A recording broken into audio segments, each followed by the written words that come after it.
Muito bem.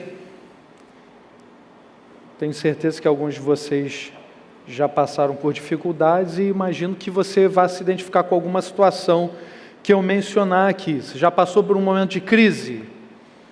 Alguma fraqueza? E no seu trabalho, na escola, no curso, você já passou por uma situação em que as pessoas próximas a você começaram a espalhar fofoca, falar coisa errada de você? Já foi chamado de hipócrita? Ali o crente ali, olha o crente ali. Já aconteceu isso? Já aconteceu de você num ambiente público ser taxado de covarde? E aí o que você fez? Como é que você tratou essas pessoas? Pessoas que são suas amigas, pessoas que são próximas a você, pessoas por quem você trabalhou, pessoas a quem você dedicou tempo, pessoas com quem você compartilhou o conhecimento mais precioso da sua vida. Aí essas pessoas te criticaram, essas pessoas foram para cima de você com essas palavras caluniosas. Qual seria a sua reação? A reação do apóstolo Paulo foi dizer assim, eu de boa vontade, por amor de vocês, gastarei tudo o que tenho e também me desgastarei pessoalmente, visto que os amo tanto, devo ser menos amado? Em outras traduções, a gente lê, eu de muito boa vontade me gastarei, me deixarei gastar pelas vossas almas. Será que amando-vos cada vez mais, por isso serei menos amado? O apóstolo Paulo estava falando isso para a igreja de Corinto.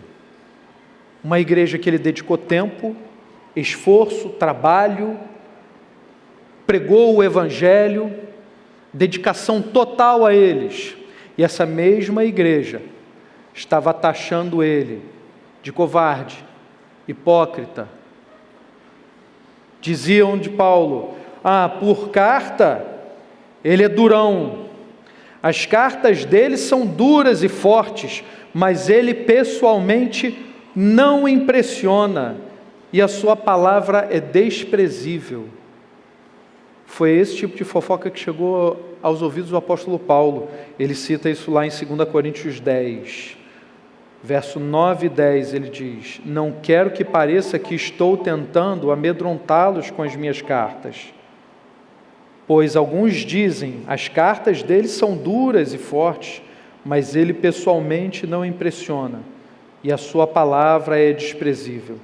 Saibam tais pessoas que aquilo que somos em cartas, quando estamos ausentes, seremos em atos quando estivermos presentes.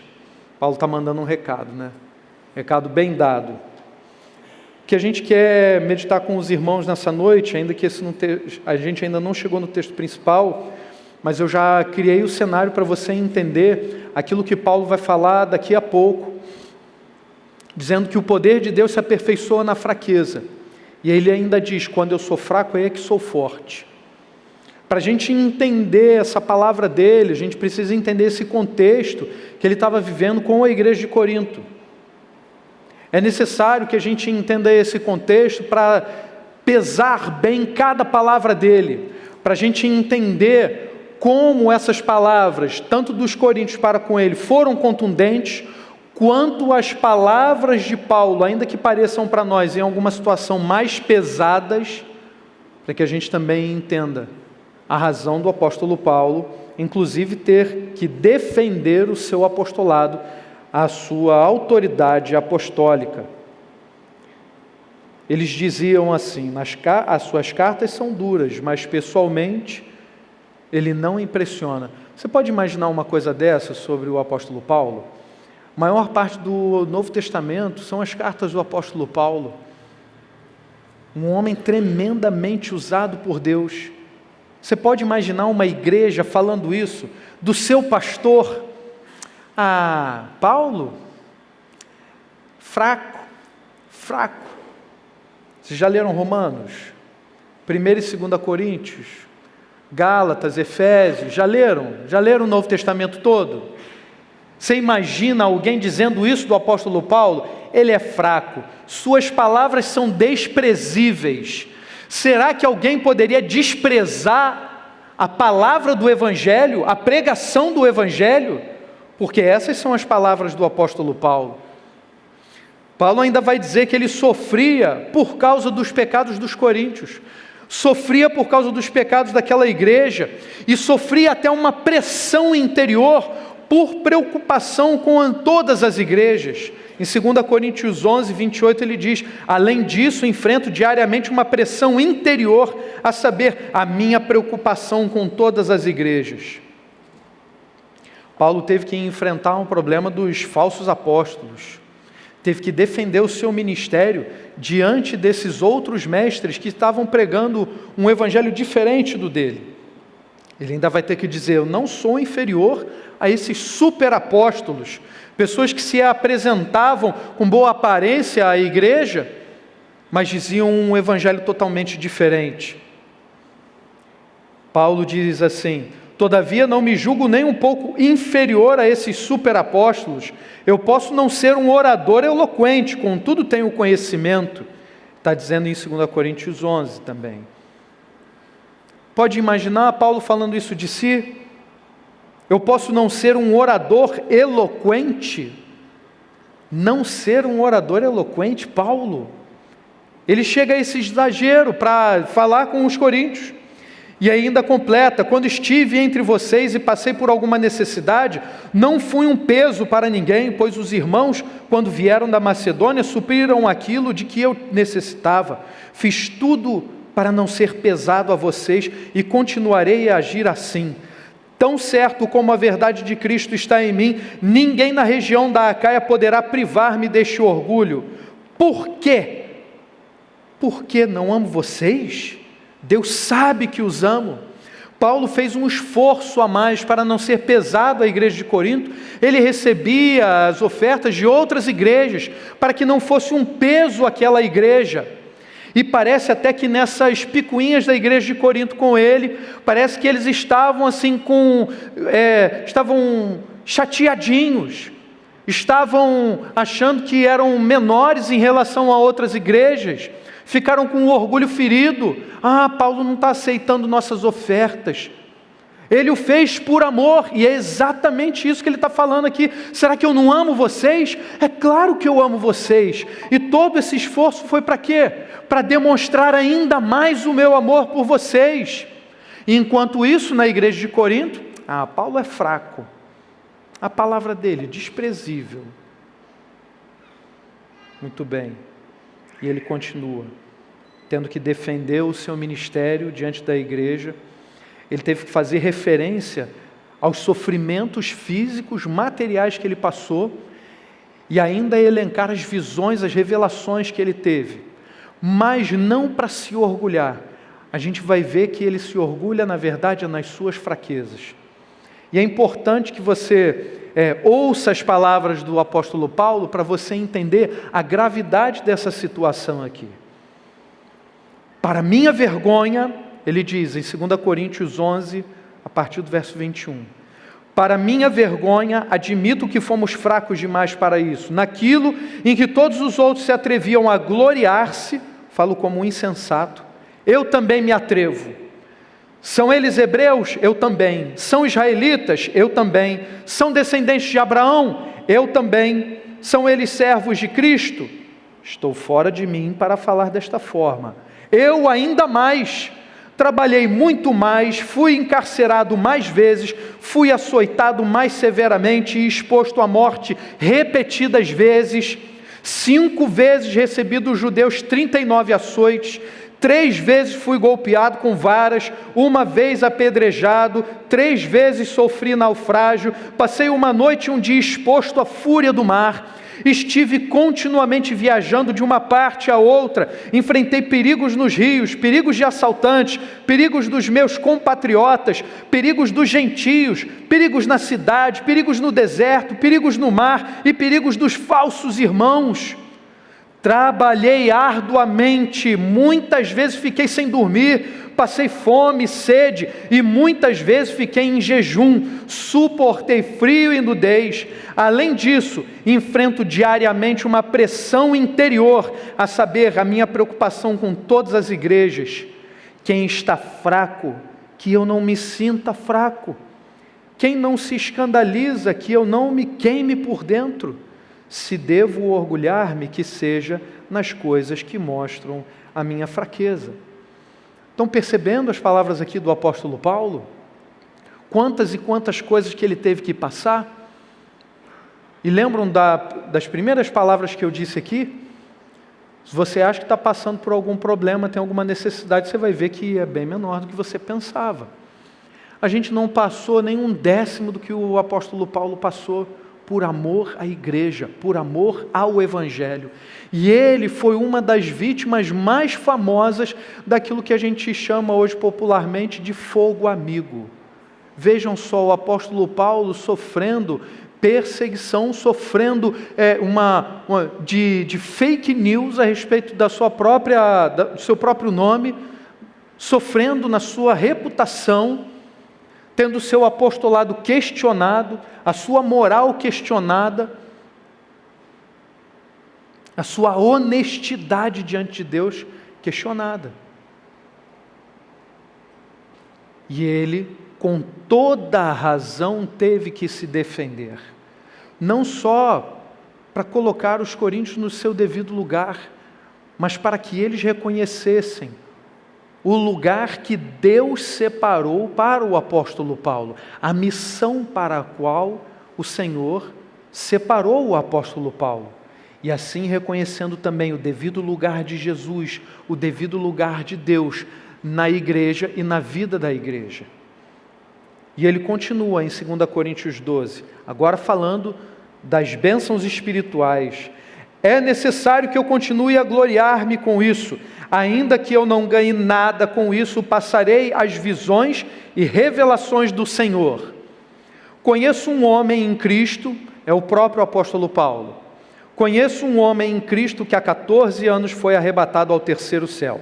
Se foi no corpo ou fora do corpo, não sei, Deus o sabe. Sei que esse homem, se no corpo ou fora do corpo, não sei, mas Deus o sabe. Esse homem foi arrebatado ao paraíso e ouviu coisas indizíveis, coisas que ao homem não é permitido falar. Nesse homem me gloriarei, mas não em mim mesmo, a não ser em minhas fraquezas. Mesmo que eu preferisse gloriar-me, não seria insensato, porque estaria falando a verdade. Evito fazer isso para que ninguém pense a meu respeito mais do que em mim vê ou de mim ouve. E aí a gente chega no texto central da nossa meditação, 2 Coríntios 12, versos 7 a 10. Para impedir que eu me exaltasse por causa da grandeza dessas revelações, foi-me dado um espinho na carne, um mensageiro de Satanás para me atormentar. 3 vezes roguei ao Senhor que o tirasse de mim, mas ele me disse: minha graça é suficiente a você, pois o meu poder se aperfeiçoa na fraqueza. Portanto, eu me gloriarei ainda mais alegremente em minhas fraquezas, para que o poder de Cristo repouse em mim. Por isso, por amor de Cristo, regozijo-me nas fraquezas, nos insultos, nas necessidades, nas perseguições, nas angústias, pois quando sou fraco é que sou forte. Pois quando sou fraco é que sou forte, porque o poder de Deus se aperfeiçoa na fraqueza. Amém? Primeira lição que a gente vai tirar desse texto aqui. A gente viu como o apóstolo Paulo foi forçado a aparentemente se orgulhar da sua obra.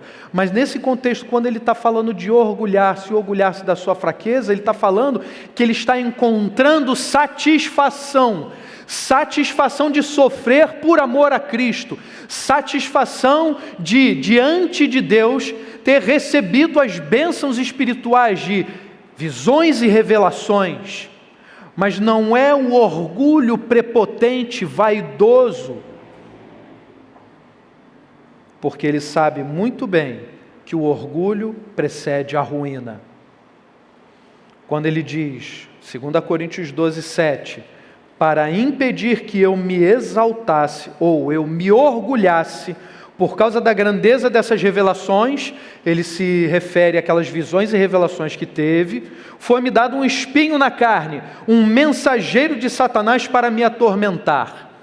Ou seja, a todo momento Paulo era lembrado da sua fraqueza, para que ele não perdesse o foco de Cristo, para que ele não visse na sua própria carne, na sua própria vida, nas suas obras, nenhum motivo de orgulho, de vaidade, mas que ele reconhecesse que Jesus Cristo, o alfa e o ômega, o início e o fim, é que era o autor e consumador de todas aquelas obras, de todas as coisas pelas quais ele passou, ou das bênçãos que ele recebeu. O orgulho precede a ruína, e Paulo sabia disso. O orgulho deve ser evitado a todo custo, porque o orgulho, no sentido negativo, né, conectado com a arrogância, a prepotência, a vaidade, destrói, corrói a alma.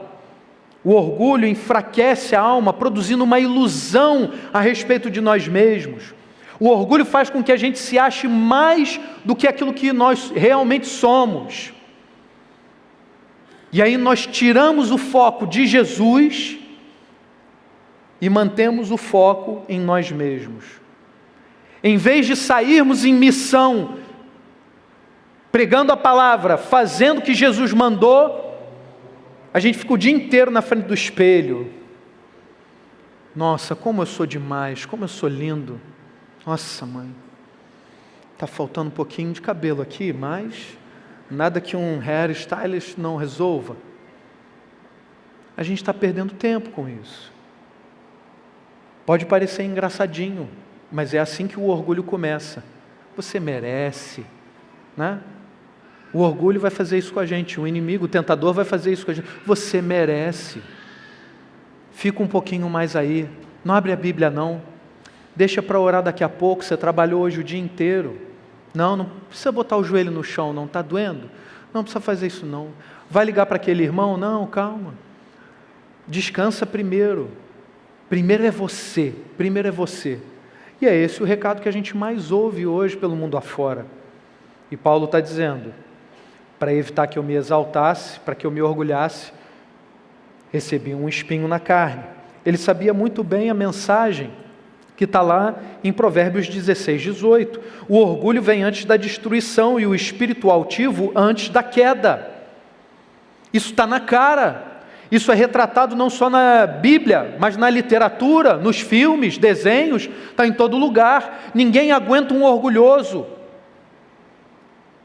O orgulho afasta as pessoas e o orgulho nos afasta de Jesus. O orgulho cega. O orgulho impede que a gente caminhe retamente o caminho que Cristo separou para nós. Por isso que Paulo tinha um espinho na carne. Por isso que nós somos sempre chamados a olhar para Cristo. E aí depois quando a gente olha para a gente, é igual a Isaías.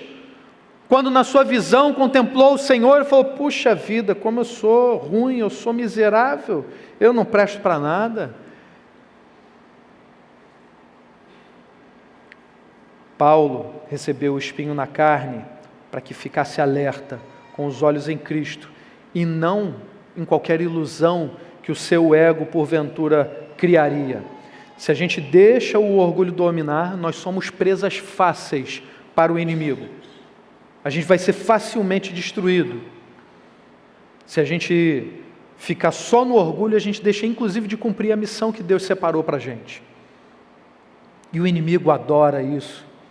Vocês lembram daquele filme Hoje já é um filme antigo, apesar de não ser preto e branco, é um filme antigo, O Advogado do Diabo. Quem não viu vai receber um spoiler agora. Se não gosta de spoiler, tapa o ouvido, fica... né? No final do filme, o protagonista é um advogado, ele é tentado pelo diabo, o diabo toma conta da vida dele.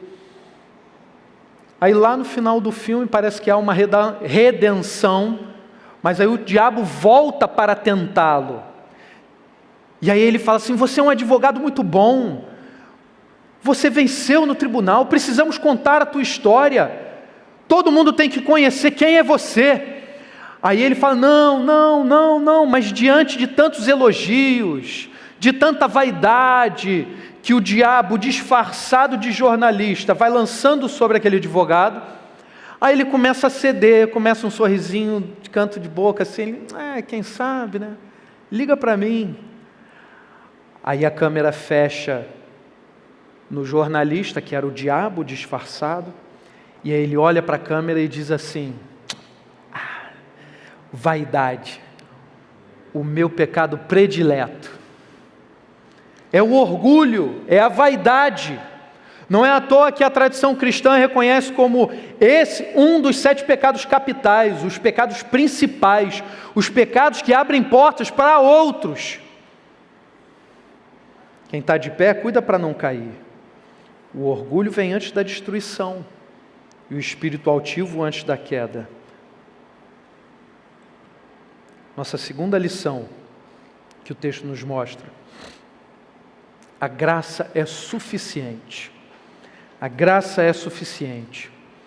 2 Coríntios 12, 8 e 9, Paulo diz que ele pediu 3 vezes ao Senhor: tira esse espinho de mim, tira esse espinho de mim, tira, Senhor, esse espinho de mim. E o Senhor disse para ele assim: minha graça é suficiente a você, pois o meu poder se aperfeiçoa na fraqueza. Portanto, eu me gloriarei ainda mais alegremente em minhas fraquezas, para que o poder de Cristo repouse em mim, para que o poder de Cristo habite em mim. A graça é suficiente. Foi o que Deus disse a Paulo em resposta à oração dele. A gente não sabe até hoje que espinho na carne era esse. Se era uma doença física, se era algum outro tipo de mal, a gente não sabe.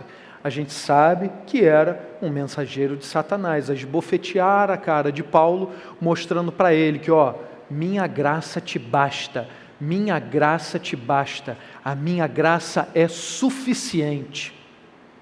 Graça é suficiente. Ser suficiente aqui significa que é ser completa, satisfatória, que não tem falta de nada, ou seja, perfeito. A graça de Deus é perfeita para nos dar toda e qualquer necessidade real que nós temos. A graça é suficiente de maneira que nenhuma outra obra que a gente possa realizar vá completá-la.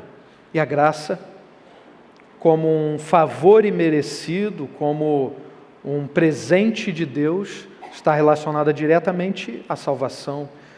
E a gente sabe muito bem que não há nenhuma outra obra que a gente precise realizar para receber a salvação. A gente recebe ela de graça, como Paulo diz em Efésios 2, 8 a 10. Pois vocês são salvos pela graça, por meio da fé, e isso não vem de vocês, é dom de Deus, não por obras para que ninguém se glorie, porque somos criação de Deus, realizada em Cristo Jesus, para fazermos as boas obras, as quais Deus preparou antes para nós as praticarmos. As obras que Deus preparou desde a eternidade, para que nós as praticássemos, uma vez nós tendo sido salvos, remidos pelo sangue do Cordeiro. A graça é suficiente para nos restaurar. A graça é suficiente para nos animar. A graça é suficiente para nos alimentar. E a Tua graça, Senhor, é suficiente para nos trazer para perto de Deus, para nos trazer para perto de Jesus. Amém? Terceira lição desse trecho, 2 Coríntios 12. O poder de Deus se aperfeiçoa na fraqueza. Isso é algo que o mundo não vai entender, e é algo que também nós não entendemos, que nós não explicamos racionalmente. A razão não pode alcançar o que Deus revelou aqui na sua palavra, que o poder dele se aperfeiçoa na fraqueza. A razão não pode alcançar isso. Nós vamos entender, nós vamos ver bem com o coração.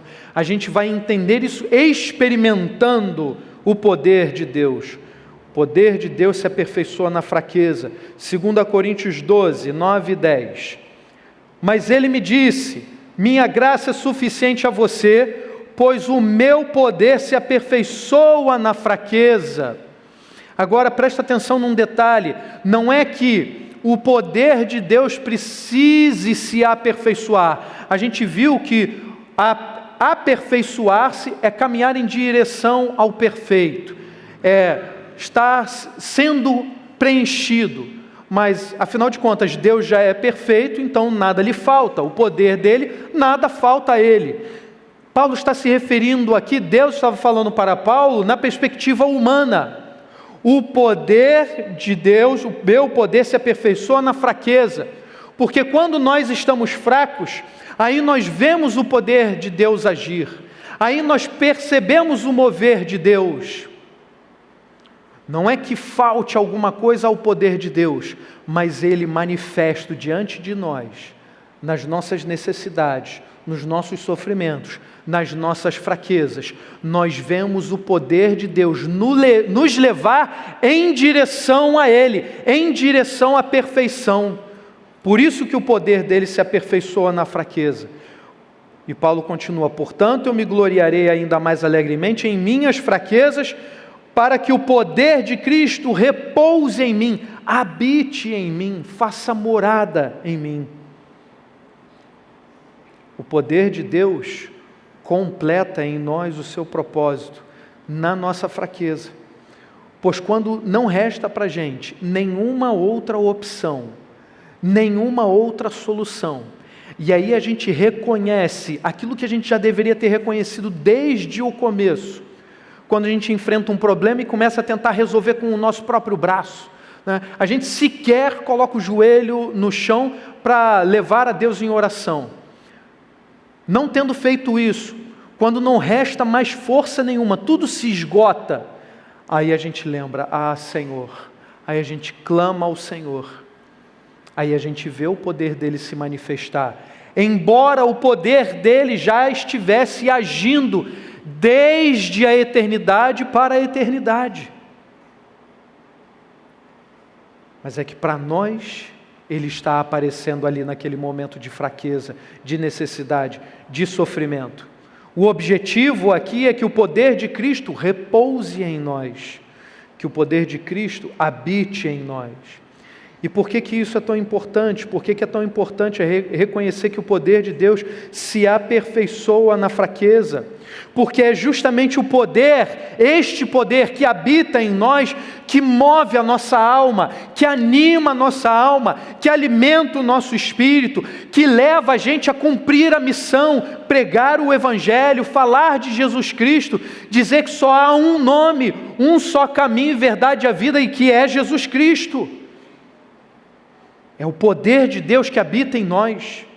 É esse poder que nos leva a pregar. É esse poder que nos leva a cantar. É esse poder que faz com que a gente sacrifique a nossa própria vida. É esse poder que nos leva a exultar. E foi esse mesmo poder que levou um outro homem que sofreu na carne as piores provas. Foi Jó. Foi esse poder que levou Jó a dizer assim, Jó 19, 25 a 27. Eu sei que o meu Redentor vive e que no fim se levantará sobre a terra. Repito, eu sei que o meu Redentor vive e que no fim se levantará sobre a terra.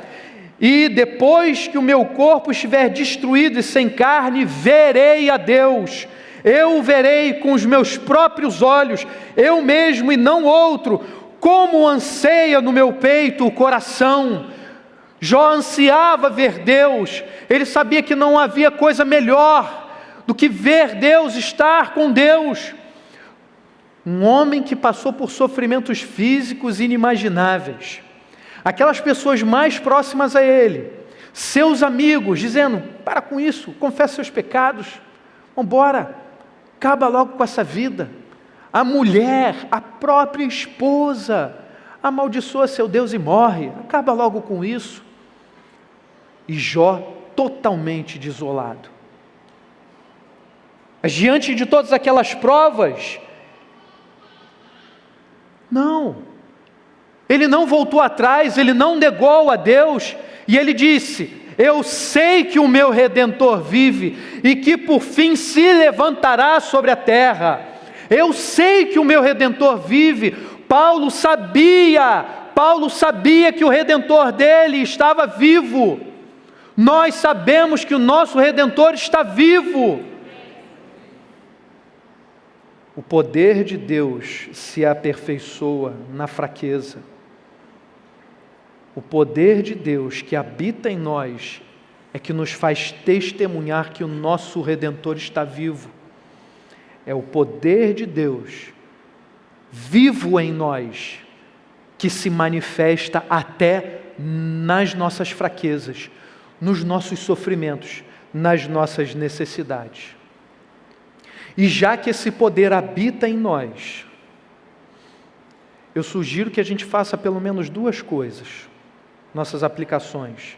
Em primeiro lugar, aproveite os momentos difíceis para se aperfeiçoar.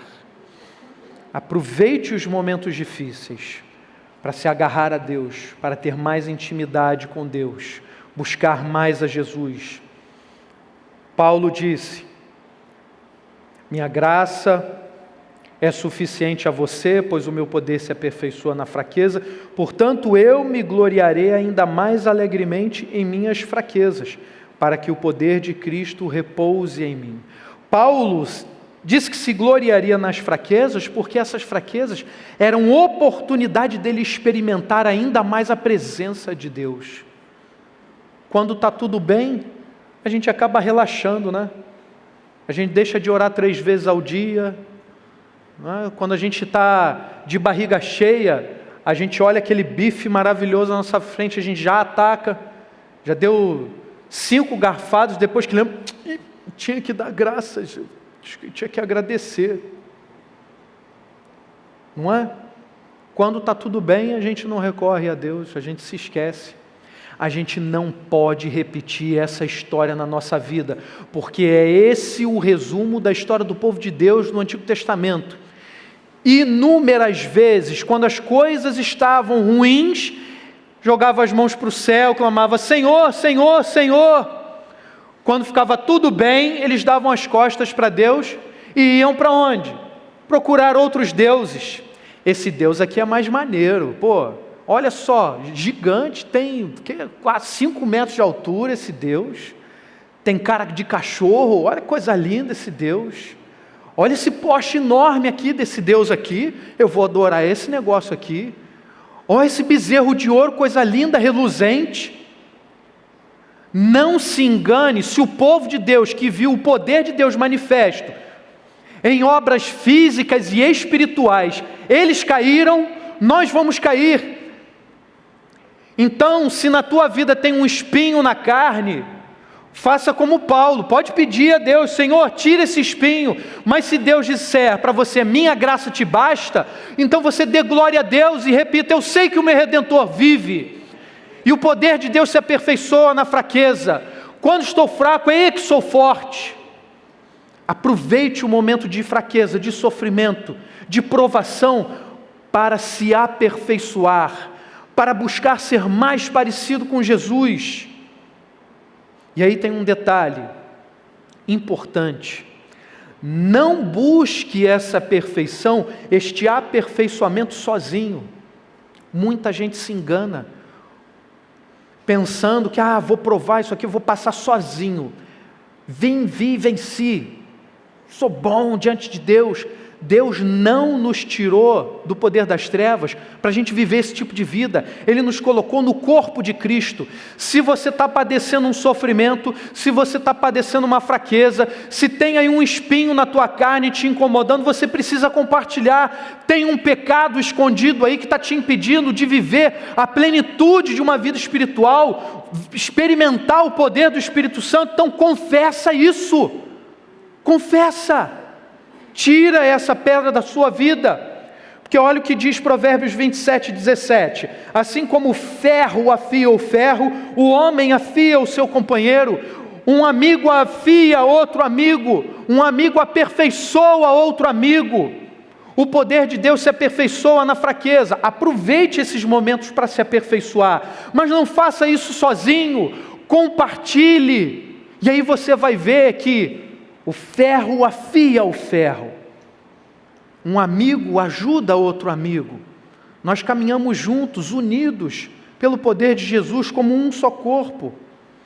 O segredo do aperfeiçoamento do poder de Deus em nós não é exatamente a fraqueza, não pense isso. O segredo do aperfeiçoamento do poder em nós é a nossa permanência em Jesus. Sem mim nada podeis fazer. Nós permanecemos ligados à videira verdadeira. E hoje é muito curioso, eu fico reparando tantas e tantas coisas que a palavra de Deus fala e os homens vão descobrindo e tornam isso o maior sucesso. E hoje é praticamente uma unanimidade. Não vence o mais forte, não vence o mais inteligente, não vence o que tem a melhor estratégia, vence quem permanece, quem continua no caminho. Foi o que Jesus mostrou para nós. Permaneça firme. Esse é o segredo do aperfeiçoamento na fraqueza, é nós permanecermos ligados à videira verdadeira.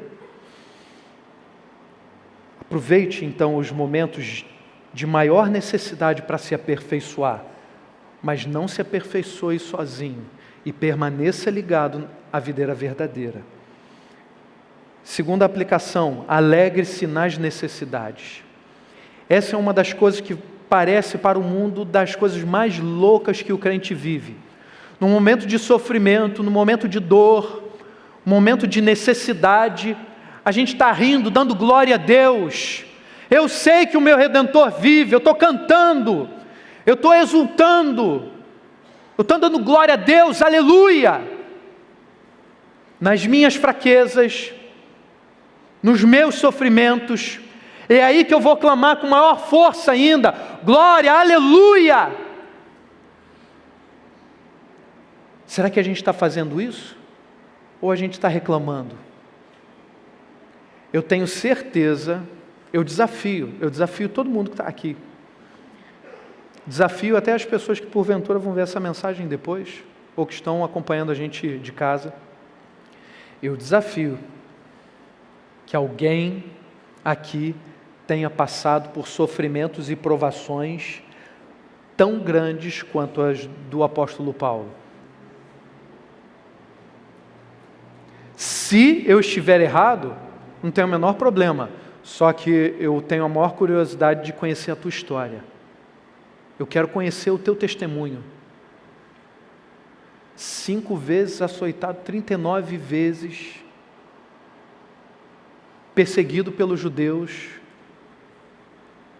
difamado por alguns cristãos, novos açoites, febre, fica sem dormir, jejum, vai para um lado, vai para o outro, é preso, é espancado, e não tinha quem libertasse Paulo, mas tudo ele sofreu por amor a Jesus, porque já era livre em Cristo Jesus, e se alegrava em cada uma dessas necessidades, em cada um desses sofrimentos. Você pode imaginar uma coisa dessa? A gente tem que ter vergonha de reclamar das coisas que a gente passa. A gente tem que ter vergonha e se alegrar nas necessidades, porque é o momento, ótimo, é agora que eu vou ver o poder de Deus se manifestar. E é exatamente isso que acontece, Há pouco tempo eu vi isso. Passei uma dificuldade, não vou contar esse testemunho aqui, porque eu já contei no culto de oração, e esse testemunho fica para o culto de oração. Quem quiser, venha no culto de oração, ou veja lá vídeo antigo do culto de oração para saber o que aconteceu.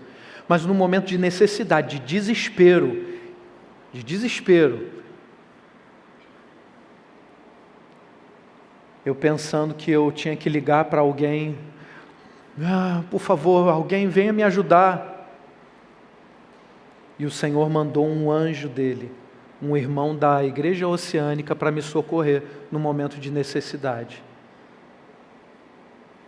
Eu conto os detalhes depois, mas foi um problema com o carro. Eu fiquei no meio da Avenida Brasil, ninguém parava, os carros vindo por cima, quebrando o triângulo, eu desesperado. Teve uma Kombi que bateu quando eu estava sinalizando, e Deus mandou, eu não conseguia falar com nenhum guincho, e Deus mandou naquele momento um irmão da igreja oceânica, para ir lá e me amparar. Podia ser um irmão de qualquer outra igreja, tá? Mas Deus escolheu que fosse aquele irmão que estivesse ali, passando na Avenida Brasil a 100 por hora, ele me viu, parou e voltou. Nas nossas fraquezas, nas nossas necessidades, lembre-se de se alegrar, exulte a Deus, não deixe que a murmuração tome conta do seu coração, que a reclamação venha até você. Encontre satisfação nas necessidades, por amor a Jesus Cristo. Glorie-se nas fraquezas, como Paulo disse, se devo orgulhar-me, que seja nas coisas que mostram a minha fraqueza.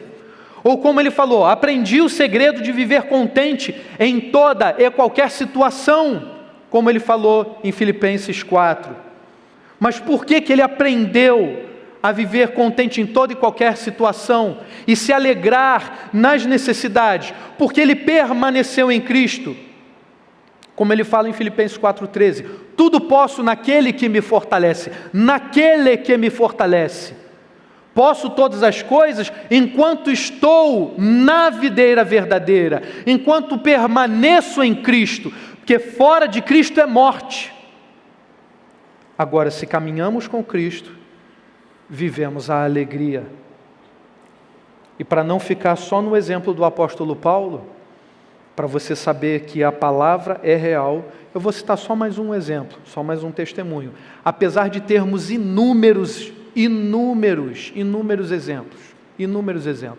Se você quiser conhecer até um em especial, procura o Clovinho, pastor Clóvis, que ele recentemente leu uma biografia fenomenal. Depois você procura ele no final do culto, para você saber mais desse testemunho. Mas eu vou contar para vocês o testemunho de um compositor que compôs aquele hino, Sou Feliz com Jesus. Se paz a mais doce me deres gozar, se dor a mais forte sofrer, ó, seja o que for, tu me fazes saber que feliz com Jesus sempre sou. Aí vem o refrão, sou feliz com Jesus, sou feliz com Jesus, sou feliz com Jesus, meu Senhor. Horácio Spafford era um homem de negócios, um crente, mas passou no meio do meados do século XIX, passou por um período de crise financeira, perdeu uma parte da sua fortuna, e aí, como se isso não bastasse, o seu filhinho de 4 anos faleceu. A família em frangalhos, os corações moídos. Ele envia sua esposa e suas 4 filhas para refrescar a mente num passeio para a Inglaterra. Ele fica para ajeitar os negócios e em seguida depois ele iria. Não demora muito, ele recebe o recado da esposa, um telegrama. Dizia apenas assim: salva sozinha, que farei agora? O navio em que estava sua esposa, suas 4 filhas e mais umas dezenas de pessoas naufragou. Morreram as 4 filhas de Horácio Spafford. Sua esposa sobreviveu. Então ele, pensando em consolar sua esposa, correu para alcançá-la e entrou no navio seguinte. O capitão, sabendo daquela tragédia, quando estavam passando próximo ao local do naufrágio, avisou Horácio: olha, aqui estão enterradas suas 4 filhinhas. E naquele momento de tristeza, profunda dor na alma, aquele homem encontrou em Deus um poder para que compusesse um hino e falasse ao nosso coração em pleno século 21, um hino que a versão a gente acabou de ler em português, mas que a versão em inglês dizia mais ou menos assim: quando a paz como um rio acompanha o meu caminho, quando as tristezas como as ondas do mar vierem sobre mim, seja qual for a minha sorte, Tu me ensinaste a dizer, Senhor, está bem com a minha alma está bem, minha alma está bem, porque minha alma pertence a Jesus. Amém? O poder de Deus se aperfeiçoa na fraqueza. Vamos nos alegrar nas necessidades, porque o poder de Deus se manifesta aí, a nos trazer, a nos atrair para mais intimidade com Ele. Então não reclame, encontre alegria nessas necessidades, nos sofrimentos, porque o poder de Deus está ali, o próprio Deus está aqui conosco. Amém? Então vamos orar. Senhor Deus amado, na Tua palavra nós vemos tantos homens e mulheres fracos que foram escolhidos pelo Senhor para que a Tua obra brilhasse, Pai. Senhor, nós, Teus servos, fracos, Senhor, míseros pecadores, estamos aqui diante do Senhor, a pedir em nome de Jesus, que mesmo nessas fraquezas, necessidades que nós estamos passando, Pai, tristezas que podem abalar a nossa alma, Senhor, mostra o Teu poder para nós nessa hora, Pai, aperfeiçoa o Teu poder em nós e faz a gente cumprir a missão, faz a gente, mesmo numa hora de profundo sofrimento, que a gente pregue ao Senhor Jesus com maior vontade, com maior alegria, Senhor. Fortaleça, Senhor, fortaleça o nosso coração, para que todos os dias a gente testemunhe que o Seu poder se aperfeiçoa na fraqueza, Pai. E assim, nós, com certeza absoluta, espalhemos a mensagem que nós sabemos que o nosso Redentor vive e se levantará, em nome de Jesus. Amém. Amém.